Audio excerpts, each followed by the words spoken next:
अब मैं मेथी बोई है, अब 45 सेव करी जो है।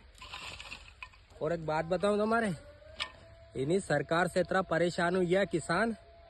अबे तो नहीं सोची रहा कि ना सरकार के निमेट निज है, अरे ना मोदी के उइयो कहीं है मारे जा तो नहीं दिमाग खिसकी गयो इन मोदी को, पागल हुई नरखो पागल है।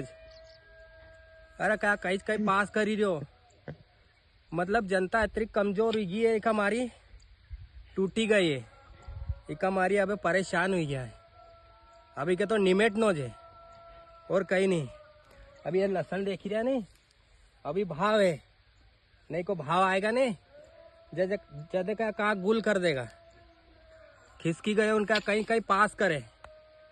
अबे पास होने ऐसा करे, कपड़ा नहीं जूता न मोबाइल उनका कबर नहीं, कभी पास करना तो जैसे तेल का डब्बा है, शक्कर है, ये केतरी केतरी चीज उन्हें जो ज्यादा यूज हो रही है उनको कहीं नहीं करना। ये जूता चंपल नहीं अभी खरीदा, इनका भाव कम करिया। वाह मोदी जी वाह, खिसकी गयो तुम्हारो दिमाग। मैं तो सोची लियो अभी इन्हीं बार तो नहीं हूँ बीजेपी को है सरकार, पर नहीं अबे तो नहीं सोची लियो कई बिंदु अबे बर्बाद हुई क्यों तो।